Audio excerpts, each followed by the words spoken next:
Name something that gets passed around. A joint. A joint. Now, streaming live on the Marijuana Agenda. Oh, really? What are you people? On dope?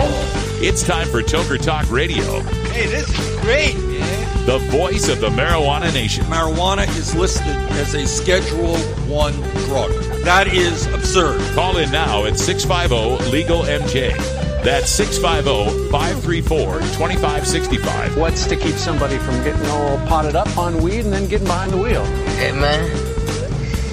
Am I driving okay? Toker Talk Radio is your chance to make your voice heard in the Marijuana Nation. They're walking on their pants with their cap on backwards, listening to the Enema Man and Snoopy Poop Dog. Send that message with clarity that good people don't smoke marijuana. Now let's get to Toking and Talking with your host, Russ Belville. Oh, thank you, Dan Michaels. Welcome, everybody, to Toker Talk Radio for this hump day. Beautiful Wednesday out here in Portland, Oregon.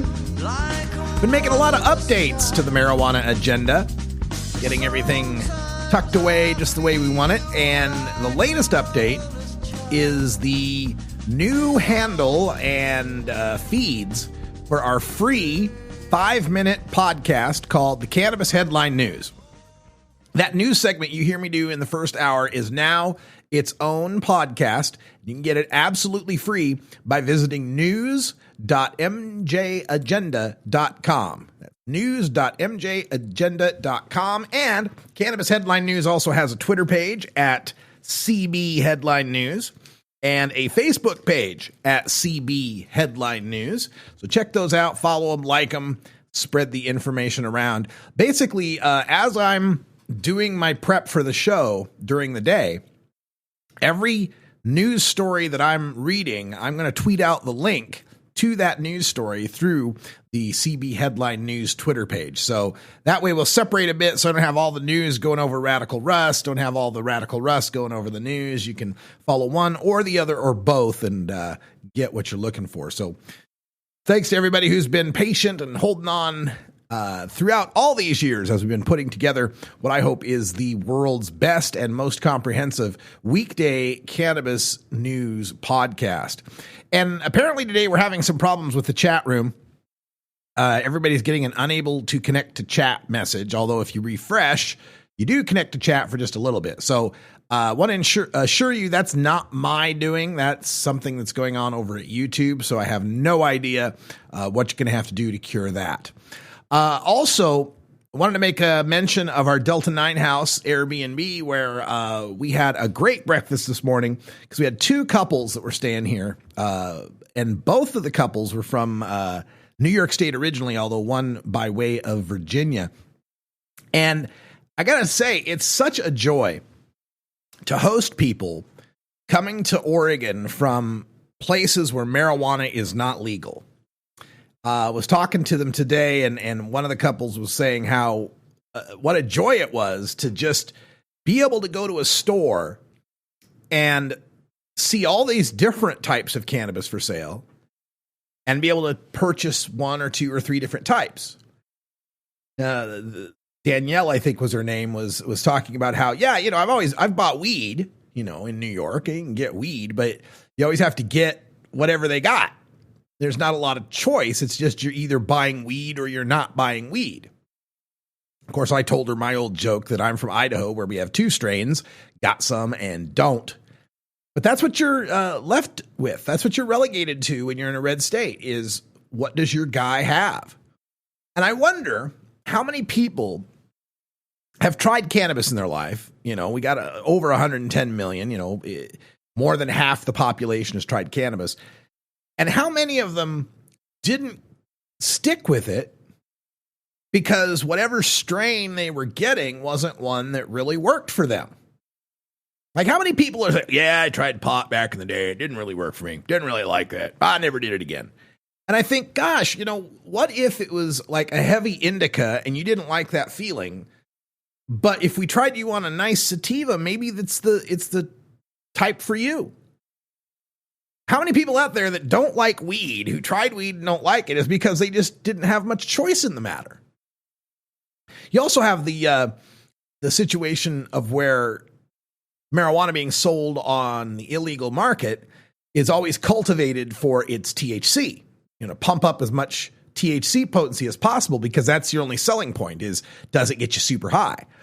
And to that extent, we've bred out a lot of the CBD in the plant and kind of had terpenes take a back seat as far as production goes. So for these people in prohibition land who try their first weed and it's really low in CBD, so they get a kind of a difficult experience with it, more psychotic type of thing, more anxiety associated with it than you'd normally expect with a good CBD strain, but also missing out on a lot of the flavors and the smells that you'd get from fine quality craft cannabis.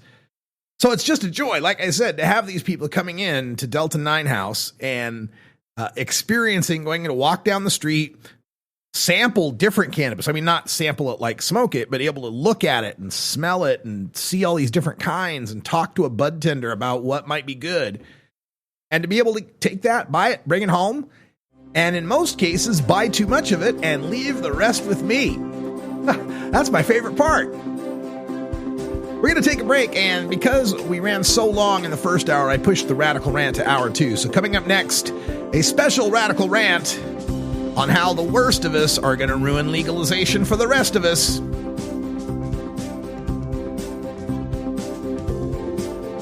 You're listening to the Marijuana Agenda with Russ Belville. Looking for the 420 friendliest way to visit beautiful legal Potland, Oregon? I'm Lori Duckworth, inviting you to come stay with us at Delta 9 House and Studios. You get your own private room with queen bed and access to our high-speed Wi-Fi, premium entertainment system, and more. We'll even cook you breakfast. Look us up on Facebook at Delta 9 House. That's facebook.com/Delta9House. Delta 9 House is booked through Airbnb.com. City of Portland permit number 17-159855. This is Cannabis Facts from Robert Platshorn's thesilvertour.org. Supported by our donors and Hemp Inc., poised to lead America's hemp revolution at hempinc.com. In 1937, the second most prescribed medicine, marijuana, was banned. It wasn't about marijuana. The paper, oil, and chemical industries lobbied to end hemp farming. No longer labor intensive, an acre of hemp produced more quality paper than 4 acres of trees. Plastics and fibers could be produced from a plant. Hemp can even produce 10 times the energy of today's ethanol. As marijuana prohibition ends, many states now allow farmers to again grow hemp. This was Cannabis Facts from thesilvertour.org, an educational nonprofit supported by our donors and Hemp Inc., a public company poised to process America's hemp crop at hempinc.com. The Marijuana Agenda, like the gay agenda, only with better music.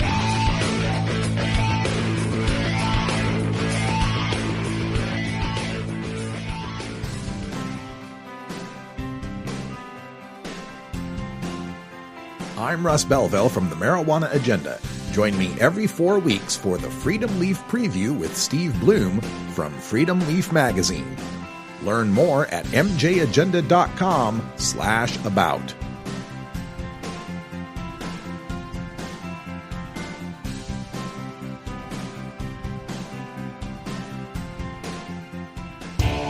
Total war against public enemy number one. 10 federal criminal penalties for 1 ounce of marijuana. Marijuana is probably the most dangerous drug. Just say no. Legalization is just another word for surrender. I experimented with marijuana and didn't inhale. This is not medicine. This is a Cheech and Chong show. Encourage people to use less drugs. I inhale.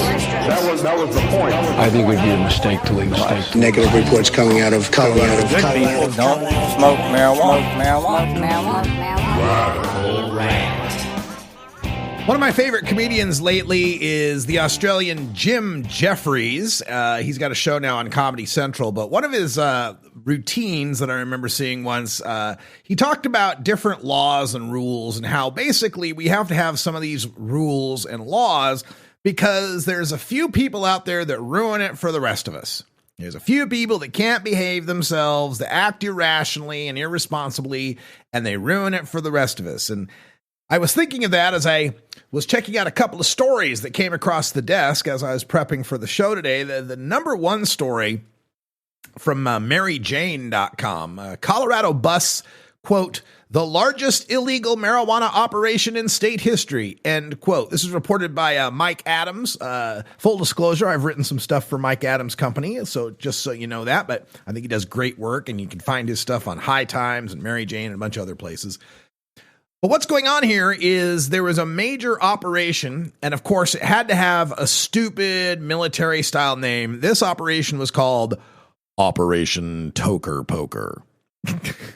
Now, the reason that's funny is, number one, there's a product out there called the Toker Poker. It's like this boot-shaped lighter holder that a standard Bic lighter fits in, and then it has this little metal, pin about 2-3 inches long that pokes out of it. That you can hide it on the poker there, but pokes out. Then you can clean your bowl with it. That's the Toker Poker, right?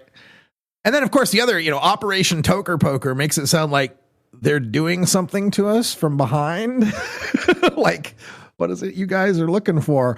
Anyway, this Operation Toker Poker is said to have resulted in the arrest of more than 60 people and the takedown of 12 businesses, all implicated in the state of Colorado and then 4 other states.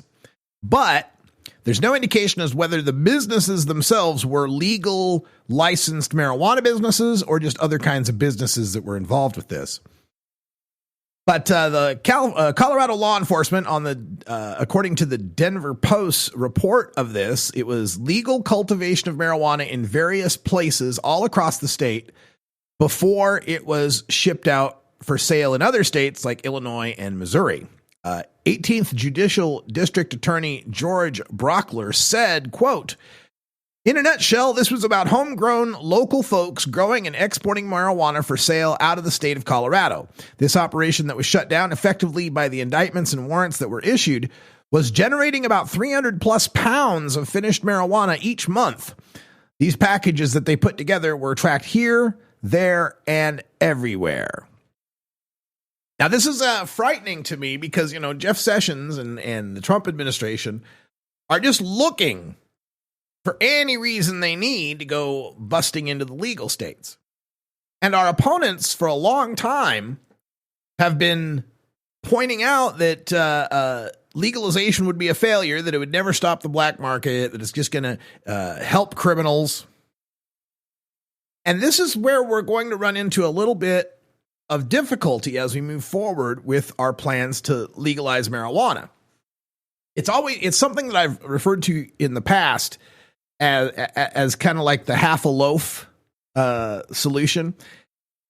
And the problem with it is that we can't get marijuana to where it needs to be, where it should be, logically, legally, medically, scientifically. And that is out of the Controlled Substances Act altogether, treated as just another agricultural commodity with very few regulations other than those needed to keep it out of the hands of kids. There doesn't need to be a whole lot of complex regulation and security over cannabis if it's legal everywhere.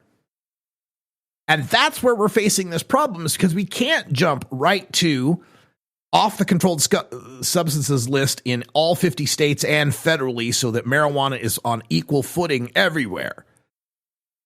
What we're forced to do is pass this state by state and in a limited manner, right? Where, just limited. It's still on the Controlled Substances Act. Cannabis is still on the Controlled Substances Act, not just federally, but in all the states that have legalized it. It's still a controlled substance. Even here in Oregon, it's on Schedule 2. But you just can't be punished for having legal amounts of it.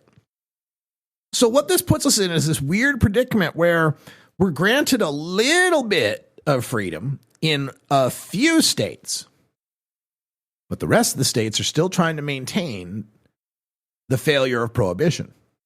Now, to be clear, prohibition's going to fail regardless. We had prohibition in all 50 states for most of my life. There were no legal states. And all the way up till 1996, there were no medical states either. We had prohibition for a long time, and it's proven to be a failure. There's nothing you can do to repeal the law of supply and demand. People want pot. People will grow pot. And however risky it is, they're going to do it because there's money in it. So the problem we have now is that we legalize it just a little bit, and we remove the risk, a lot of the risk here, for the local home grower, for the local home possessor, for the guy driving around in his car who's got a little bit on him. We remove that risk. And we begin commercial production of marijuana. And those things crash the price of marijuana and crash the risk involved in marijuana. Right here in Oregon, a person could grow 4 mature cannabis plants and possess in the home up to 8 ounces. Well, 4 mature cannabis plants can produce a whole lot more than 2 ounces a plant. So after you collect your 8 ounces, where are the rest of them ounces going? Same thing, talk to other states, Colorado, where they can possess the entire results of their harvest.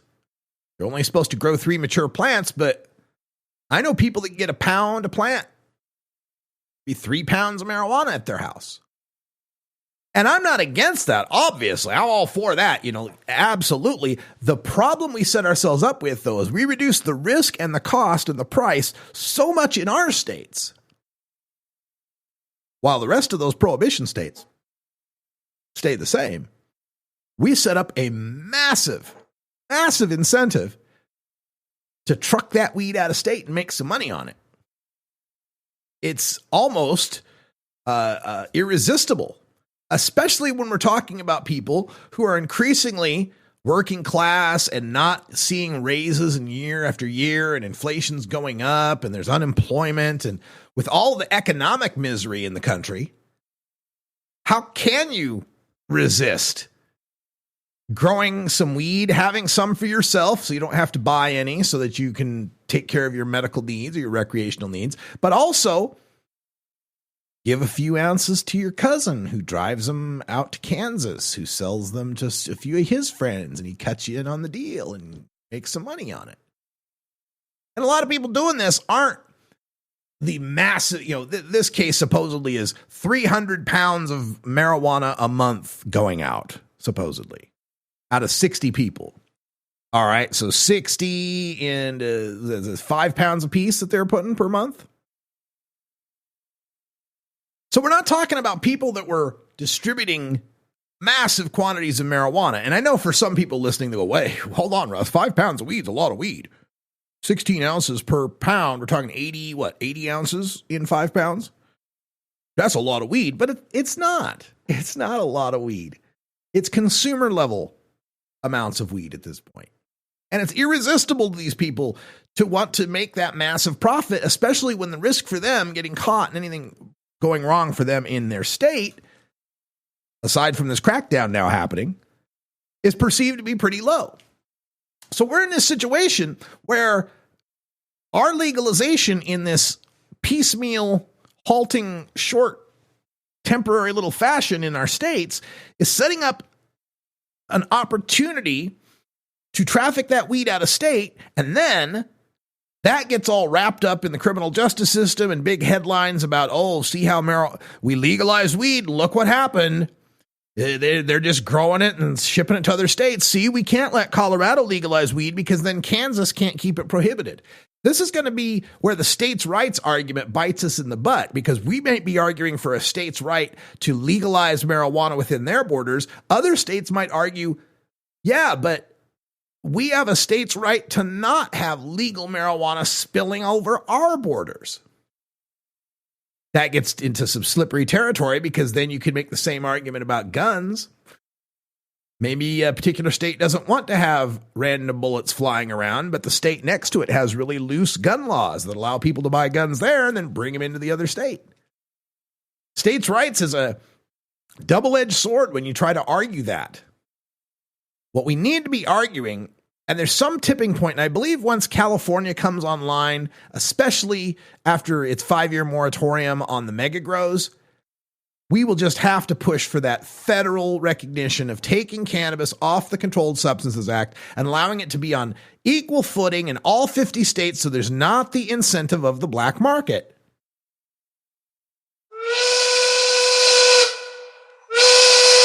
I can't do reefer comedy. I'm drunk. Two different animals.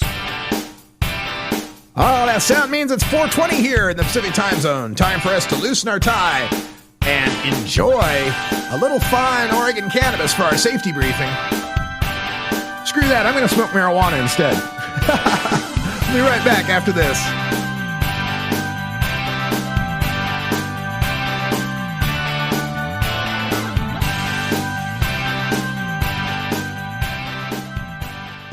At Herbie's Cannabis Seeds, we pride ourselves on bringing you the best quality seeds from the world's most respected cannabis seed producers, all at the lowest online prices. You can find Herbie's Seeds at herbiesheadshop.com. All cannabis seeds are sold as souvenirs and as a means of preserving cannabis genetics. Herbie's Seeds in no way intends to condone, promote, or incite the use of illegal or controlled substances. We strongly urge all prospective customers to check their national laws prior to placing an order. Herbie's Seeds at herbiesheadshop.com. Proud sponsors of the Marijuana Agenda with Russ Belville.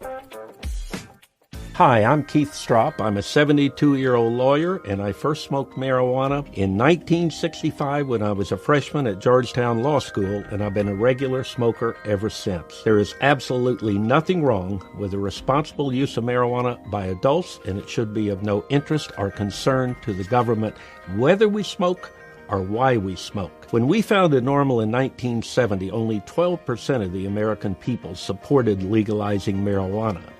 Today, roughly 60% of the American people support full legalization of marijuana. They've come to understand that marijuana prohibition causes far more harm than the use of marijuana itself. It's time we ended marijuana prohibition and stopped treating marijuana smokers like criminals. If you agree, please visit our website at normal.org and sign up for our free newsletter. We are only incidentally talking about marijuana. We are really talking about personal freedom. The Marijuana Agenda, like the conservative agenda, minus the hypocrisy.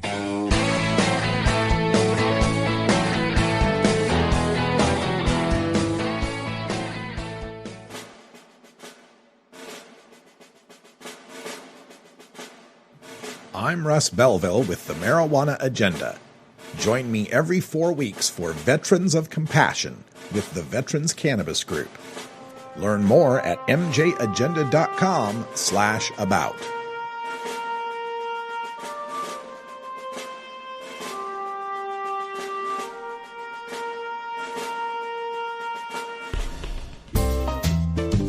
I have a package here for Radical Rick. Is there a Radical Rick here? How about a Rick Russ? Any Rick Russ? Somebody named Freddie Barack has sent him a package. Anybody? What is that? Sounds like a skunk. It's time for Toker Talk Radio, the voice of the marijuana nation. Call in now at 650-LEGAL-MJ. Welcome back, everybody. Hope you had a good safety briefing. In the rant, I was discussing how the worst of us are going to ruin it for the rest of us. And it's this idea that as we move forward with legalization, some people are going to take advantage of the status of being legal in one state and illegal in another, ship that weed out of state, make a great profit on it. And you can hardly blame anyone for doing that. I mean, America is all about entrepreneurship, is all about making money, all about having a hustle. And it's got to be frustrating for folks to see pot shops and marijuana businesses popping up all around them when they've been slinging bags on the side for years, and to be locked out of being a legal participant in that industry. Now, it's not so bad in Oregon. We have unlimited licensing, and it's only, with $5,000, you can get started pretty much as far as the licensing and the fees and all that kind of stuff. Other states are much worse, where they limit how many total licenses there are. You have to have $1 million in escrow. You have to have $100,000 app fee. These kind of crazy requirements that price everybody out except mostly rich white guys. But even Oregon, we've got a problem in that you can't just be a dude who grows a few marijuana plants and sells a few ounces legally. You can't be that guy. And the question would be, why not? One of these things we keep hearing about legalization is, legalization's not going to end the black market. There's still black market in Colorado. There's still black market in Washington. They're still selling weed illegally. Well, if your big concern is that people continue to do something, how about making it possible for them to do that legally? Why do we have to completely reinvent the economics of the weed deal? It's a system that's been working for a lot of people for 5 decades or more. You know the guy. You call the guy shows up, you buy some weed, everybody's happy. Why is that something that's a crime? Now, I understand that we want to make sure that taxes get paid. We want to make sure that identification gets checked, that children aren't served. We want to make sure that the product being sold is something that is relatively safe. Violating those sorts of restrictions, yes, can be something that we can punish and even sometimes punish criminally. Absolutely. None of those things I just mentioned is something that can't be accomplished by the guy.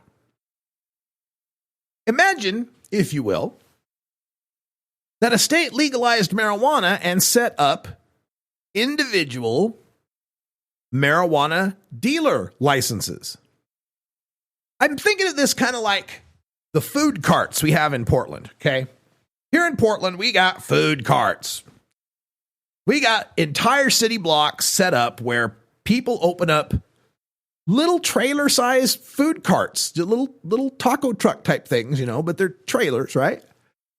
Hell, 5 foot by 7 foot maybe. They're just little things. And they'll be like, the whole block ringed with these. And they'll even have like little seating spaces and stages with bands and stuff in some of these places in Portland.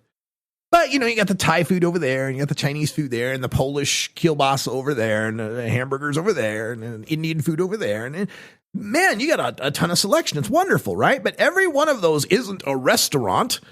They're just a little truck with a couple people that run it, usually members of a family, a husband, wife, maybe a couple of kids running this thing.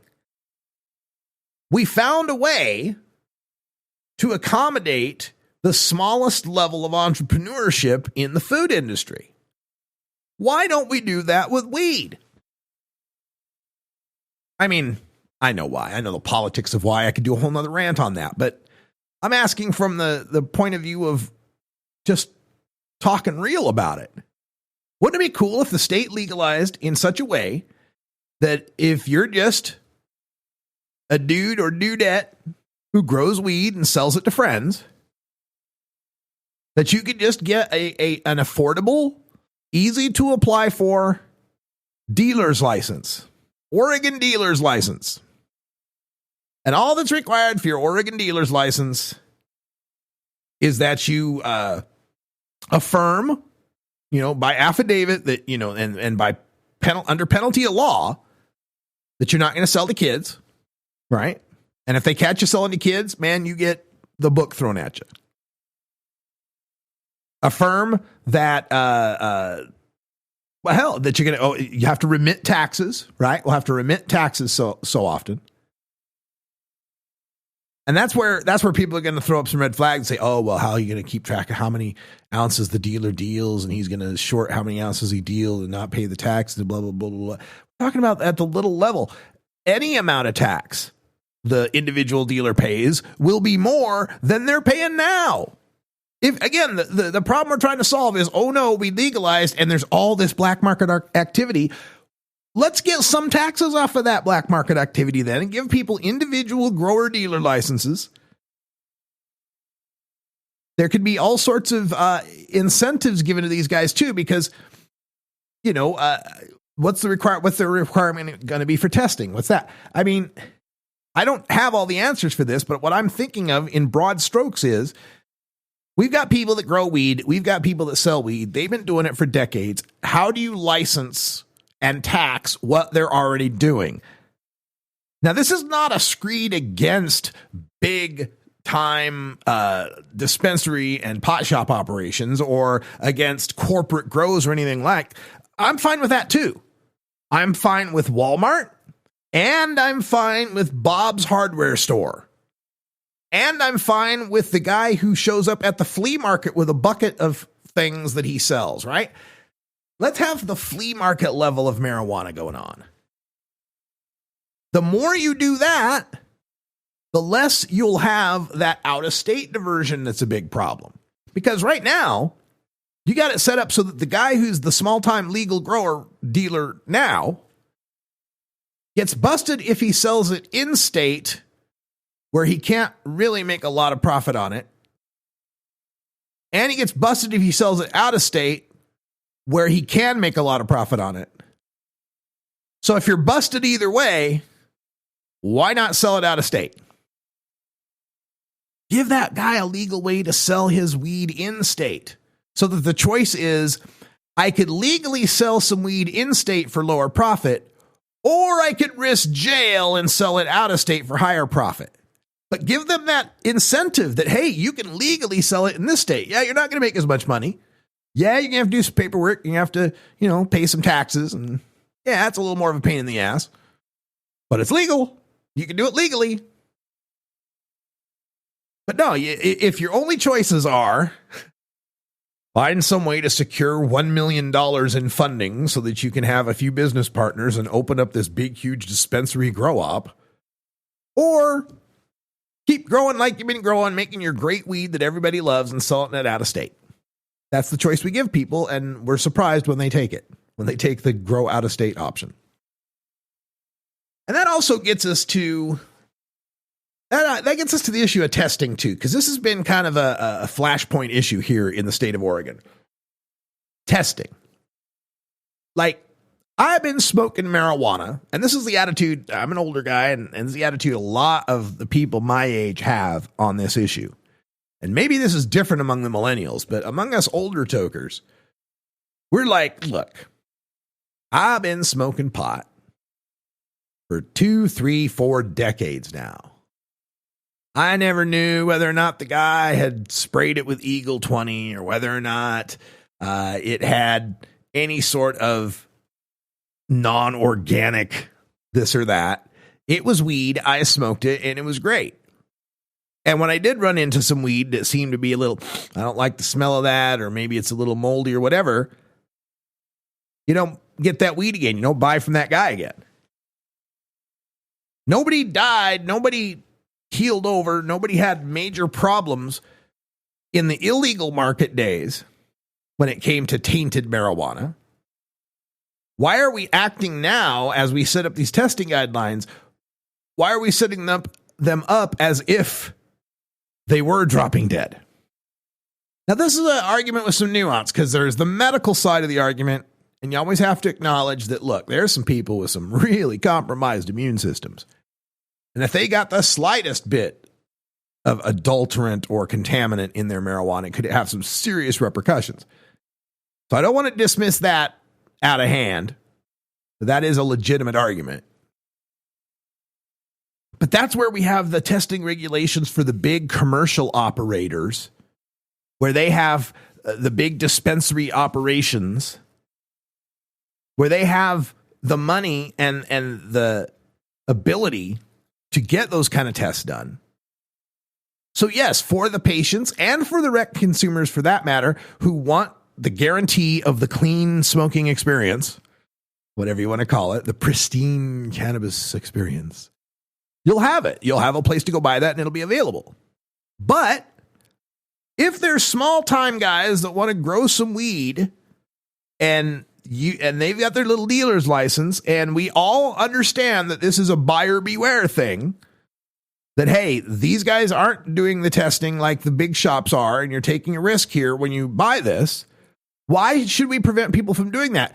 For one, patients who might know a really good grower who they trust isn't making bad weed. They don't need to have a test to prove that. And maybe through them, they can get a lower price on it because they're not having to deal with all the overhead. And for the guys like me who, hey, let's bring it, man. We're not too worried about what's coming around in the weed. We don't have to treat this like it's porn, PCP, or plutonium, you know. Give people a choice. It reminds me a bit of the raw milk controversy, right? You know about this controversy, you know, people that have their own cows or goats and they make raw milk and they're not allowed to sell it at flea markets or direct to other people because it hasn't been pasteurized. It hasn't gone through the official food inspection or whatever it is that the law requires for that. Let's make those kind of laws, yes, for big companies that are making massive profits, corporate style productions, yes. Test that shit. For the local person to person purchase, I think we should grow up as a society a bit and say, look, there's at some level, at the local level, you got to say, buyer beware. This is between the two of you, and government shouldn't be involved. You're listening to the Marijuana Agenda with Russ Belville.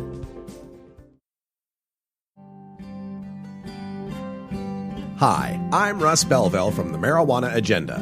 Putting together the most comprehensive live weekday marijuana news talk program is a full-time job.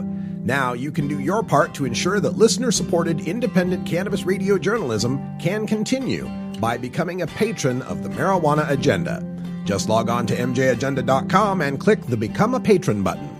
If you're an organization or business looking to promote your brand, we have sponsorship patronage available at mjagenda.com. Sponsorship includes 15 and 30-second ad breaks and 6-minute interviews on the podcast, depending on sponsorship level, which begins at $19.99 a month. Thank you for your support, and remember, I cannot do it without you. Please become a patron today at mjagenda.com.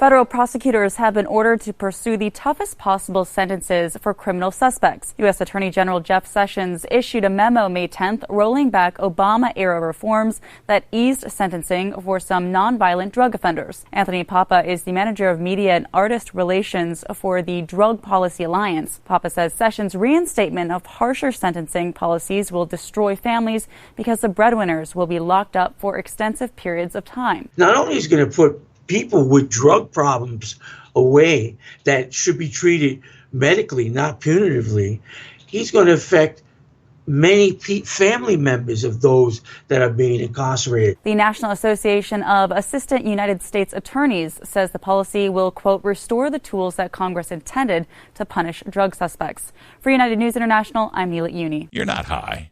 You're listening to the Marijuana Agenda with Russ Belville. And one of the parts of the American dream is we're going to come down very, very hard on this massive drug problem. Okay, maybe you're a little high.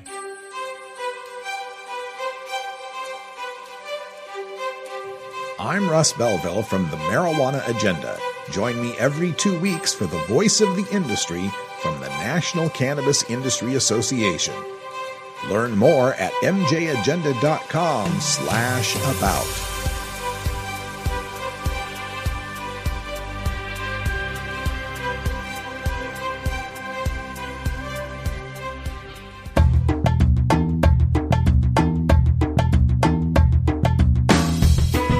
Most of us pirates, we go on vacation to North Dakota, you know, because they've got a town called Argusville. Arr. What are you smoking there, boy? It's time for Toker Talk Radio, the voice of the marijuana nation. Call in now at 650-LEGAL-MJ. All right, welcome back, everybody. 39 after the hour, and another story that led to the rant earlier today. The idea that the worst of us are going to ruin it for the best of us, or the rest of us, I should say. The story coming out of CapitalPress.com, right here from Oregon. Oregon landowners accuse marijuana-growing neighbors of racketeering. A couple of Oregon landowners have accused marijuana operations on 2 neighboring properties of violations of the Federal Racketeer Influenced and Corrupt Organizations Act.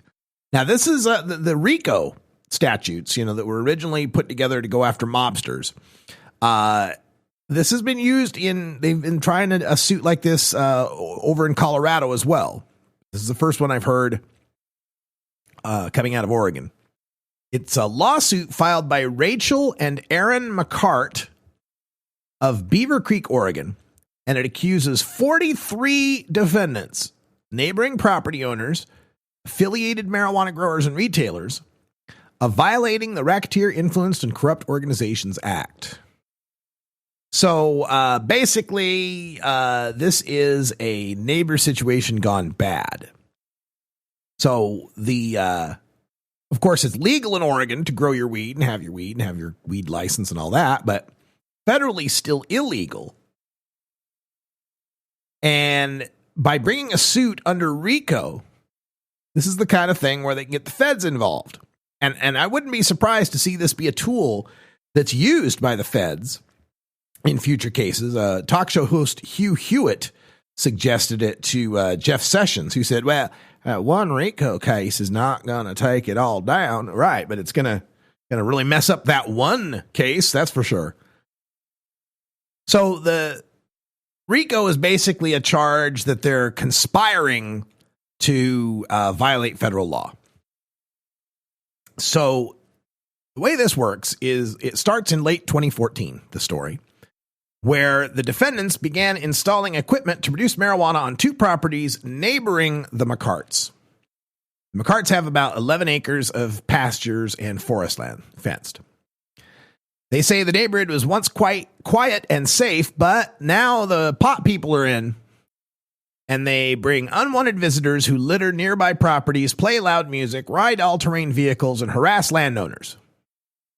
They say the 1-lane easement running across their property is now a busy commercial roadway traveled 7 days a week at all hours of the day and night by the marijuana growers as well as their customers, employees, and building contractors. Complaint says, quote, while passing plaintiff's property, these easement users stared menacingly at plaintiffs, directed obscene gestures at them, peered into plaintiff's kitchen window, which looks out onto the easement, openly used marijuana, rolled their windows down and blasted loud music, and dramatically accelerated or decelerated when they observed plaintiffs outdoors on their property. Peeling out, right? These problems, as well as the unmistakable skunk-like stench of marijuana and the incessant barking of guard dogs, have reduced the McCart's property value and would make it tough to sell at any price. No one's idea of a dream home includes noxious odors, invasive and persistent racket, heavy commercial traffic, a location next door to 2 illegal drug manufacturing sites, or aggressively obnoxious neighbors, according to the plaintiffs. Now, under RICO, you can sue for 3 times the damages. They didn't specify what the damages were, but they're seeking 3 times whatever those damages are. Now, I'm reaching out to the folks I know out in Beaver Creek to see if they know a little bit more about this story, who might be involved. But this is the way the people that don't like us, or the people who might have been on the fence, get their mind changed. I don't know this Rachel and Aaron McCart, what they think about weed personally or whatever. But you can agree that most people don't like loud, obnoxious, disrespectful, rude, aggressive neighbors. And also, there's a matter of, is this a commercial operation that's in a place where a commercial operation belongs? Now, if it's zoned that way, if the McCarts just have property in a place that can be zoned for industrial uses, then tough shit that somebody opened up a business that was in that legally zoned area, and you don't like the results of it. If I went and bought myself some property in the middle of rural Wisconsin and someone set up a big, loud, smelly, obnoxious dairy farm next to me. And them cows can be mooing and making a bunch of noise, and the smell of a dairy farm, oh my God, is worse than the smell of any marijuana farm. But if I went and put myself in a place where they can legally set something like that up, then shame on me. That's my bad. And I'm sorry, Aaron and Rachel, if you have to deal with the smell of the skunk-like odor of marijuana. But if you're in a place, an agricultural area, you don't get a bitch about the smells. That's one of the things I really dislike about when people complain about the marijuana smell, is you're not complaining about a problem with strong smell. You're complaining about a strong smell you don't like. Some of these people are the same kind of people that live in farmland areas. Ever drive down I-5, Central California? You get into some of them stockyard areas, it's like, woo, boy. Well, that's a strong smell. And you're but you can't file a RICO charge against a cattle rancher because cattle are federally legal. And that's what pisses me off about this suit. It's not a suit about what's at issue here. It's not a suit about these neighbors are being aggressive. They violated my property rights. They're lowering my property values. They trespassed over the easement. It's not about the actual issues. It's using the tool of RICO and the fact that marijuana is federally illegal to accomplish what you can't accomplish under the actual law, under the actual zoning. And it's just as despicable as the cops using the smell of marijuana as their excuse to violate our rights. That's all the McCarts are doing right here, as far as I can tell from this story, is violating the commercial, business, and personal rights of these people in a state that voted to make marijuana legal, and using the excuse of federally illegal marijuana to get away with violating those rights. We're not going to put up with that. No way. But we'll see what happens here. The case has been assigned to U.S. Magistrate Judge John Acosta in Portland. And so I will follow up and see if we can get some direct reporting on that case, because how this case turns out could have a ripple effect throughout the rest of the legal states. Once one state gets a judgment that shuts down some marijuana producers based on a RICO charge by bankrupting them, I think this is civil RICO we're talking. Well, that'll be the tool of the day for every pot hater in the country to find some willing plaintiff to file the suit. Start shutting down mega grows. Again, it's another symptom of this piecemeal baby step legalization, which is kind of unavoidable. It's why we need to take as many of those steps as large and as fast as we can before the blowback catches up with us. I know a lot of people think I'm alarmist, but I still have this vision in my head of marijuana getting ratcheted back pretty severely. I do think we're past the point of a tipping point where it'll never be 100% prohibited like it was, where every state, it's an arrestable offense to possess weed, much less grow it. Well, we're never going back to that. I fully believe that. But I worry about medical getting ratcheted back. We're already seeing states that used to have home grow that are abandoning it. Nevada used to have home grow. Now you get 25-mile halo. As states come online now, the legislative ones are all coming on without home grow, without smoking. They're banning smoking. You can see how once GW Pharmaceuticals and Insys and some of these other major pharmaceutical companies perfect some of their sprays, pills, and inhalers, how they get them through their FDA trials. I can imagine in the 2020s sometime we get the first FDA approval of Sativex, maybe Sativex. And once that happens, I can imagine a push by the governments, the state governments, already weary of people growing plants and trying to keep track of that through seed to sale tracking that is a joke. I can see them going, well, look, we legalized this medical marijuana to help people that needed this treatment, but here this federally approved FDA Schedule 3 spray works just fine. No need for those people to have the plants anymore. I've always thought that medical marijuana was this box canyon political theory that it was eventually going to lead into medicalization of marijuana, pharmaceuticalization of marijuana. Only legalization gets us to the point where we have the right to grow our own plants and treat ourselves with the bud from those plants in any fashion we choose, including smoking. And we need to fight for that as a right. It's funny how for so long the medical marijuana people have kind of held up that, well, medical marijuana is the only way to get to legalization. It breaks people's barriers and makes them accept legalization. The legalizers need to bow down and accept the medical marijuana first and put it on a pedestal because it's better than all, and you guys have to have us.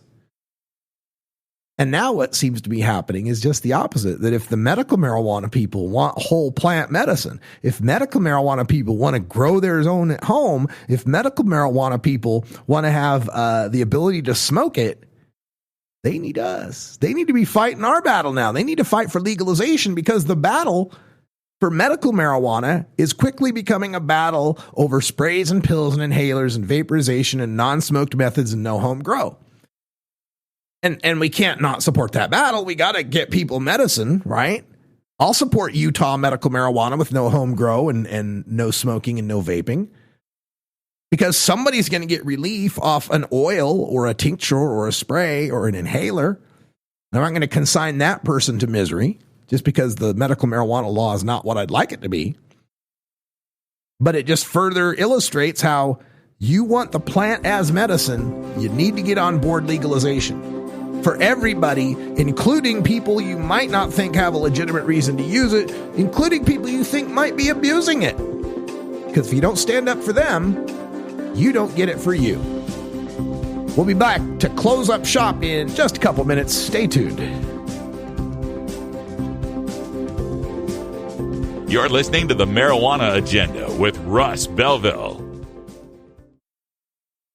Hey everybody, it's Russ Belville from the Marijuana Agenda, inviting you to be like me and get your ink done at Lucky Horseshoe Tattoo, Fort Worth's most female-friendly, clean, sterile, awesome tattoo shop.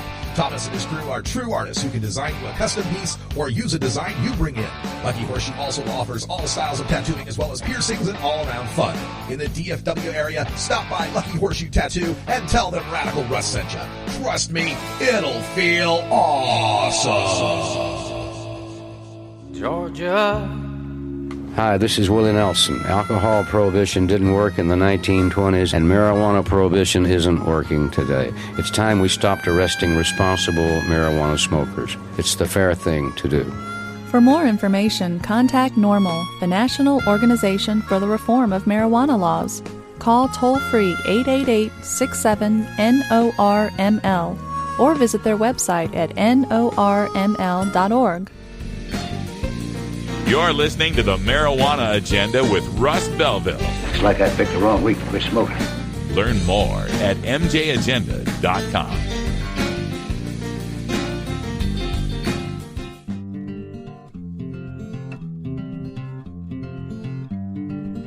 I'm Russ Belville with the Marijuana Agenda.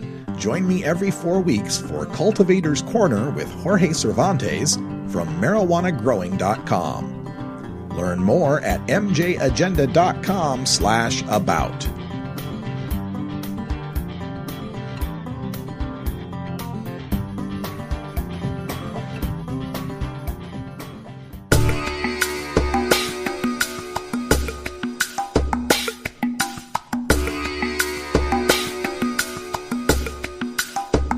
Pod 2.0. It's not your father's Woodstock weed. It's time for Toker Talk Radio, the voice of the marijuana nation. Call in now at 650-LEGAL-MJ. All right, folks, as we wind up the end of our marijuana agenda for today, quick reminder, check out the Cannabis Headline News podcast feed. You can find it at news.cannabishq.com. news.mjagenda.com. 5 minutes, absolutely free, delivered to your podcast player. Plus, the podcast site, news.mjagenda.com, will have the entire news script from the Cannabis Headline News with the links to the news stories. You'll also find the links to those news stories on the Cannabis Headline News Twitter feed at CB Headline News. So follow that today. All right, big day coming up, Saturday. That's right, folks. We are just 3 days away from the fifth state. Or wait, has Alaska? Yeah, Alaska has. So for the fifth state to have legal marijuana sales, and the state to do it the fastest, state of Nevada. So this Saturday, July 1st, in fact, Friday night, midnight, when it hits July 1st is when the first sales are going to happen. And we already reported how a KNPR producer out of Las Vegas tweeted the announcement that State Senator Tick Segerblom will be the first person to purchase marijuana legally as an adult, not as a patient, to purchase marijuana legally in Las Vegas, in Nevada, at midnight on Saturday, July 1st. Now, previous first purchasers have included an Iraq vet who made the first national legal purchase in Colorado. I covered the first legal purchase in Seattle, where a woman named Deb Green was the first purchaser. I was online in Oregon at a dispensary when the first legal purchases happened here as well. I reported on the first legal Alaska purchases, but I haven't had a chance to be up to actually buy weed in Alaska. Haven't done that yet. But Nevada, I'm sure I'll be getting back to Nevada sometime to buy some legal weed right there in the Silver State. So some of the rules about it you want to know. Anyone who's 21 or over can buy up to an ounce of marijuana. There's no different limit for patients or adults. You can buy a full ounce. Or you can buy up to an 1/8 ounce of edibles or concentrates. And there's been several medical marijuana dispensaries that are approved for the early recreational sales. Basically, Nevada's doing kind of what we did in Oregon. It's like you already got medical dispensaries, just let them sell to everybody. So the 17 retail outlets in Las Vegas, as of June 27th, have been given the licenses. And Associated Press says there might be approval over the next couple days of as many as 40 total by Saturday. So there might be 40 total places in Nevada where you can buy weed on Saturday, on the first day of legal sales. The stores may sell the inventory they have in stock for recreational use, but may not resupply their inventory and sell the new stuff to non-medical users. So they can only sell their current stock. And that might run out by early August. So they've got their stock of basically the current weed they've got, they can sell to the recreational purchaser. But the only people that can distribute marijuana, recreational marijuana, that is, only people that distribute recreational marijuana to restock those stores are the alcohol wholesalers. That was written in to their initiative. And the idea was they're going to buy off the alcohol industry by giving them exclusive right to distribute marijuana. First bid, at least. First bid to be able to distribute. And then if they bid and there weren't enough of them in the alcohol industry to handle the demand, then the state could license more distributors. So the state wanted to license more distributors because only like 5 of these alcohol wholesale distributors signed up to distribute in Nevada. And so the state said, well, look, 5's not going to be enough. Obviously going to need more than 5 marijuana distributors. So we're going to license some more. And that's when this lawsuit happened in Carson City, which said, hold on. The alcohol industry said, hold on. We're the ones who get the exclusive right. And you haven't proven that our 5 guys can't handle it. Yeah, sure, logically it might seem that that's an impossibility, but under the law, you haven't proven they can't handle it, so you've got to let them handle it first. Well, while that's under a stay and they deal with this lawsuit, if the stores run out of product for the rec side, nobody can resupply them. Follow MJ Agenda on Facebook, Pinterest, Instagram, YouTube, and follow MJ Agenda Show on Twitter. Learn more at mjagenda.com. Once again, something that should be easy, complicated by the law. That's all the time we got. Time flies when you legalize. Thanks for joining us, and until next time, take care of each other, tokers. You take a seed, you plant it, you grow it, you dry it, you roll it, you smoke it, and it goes down.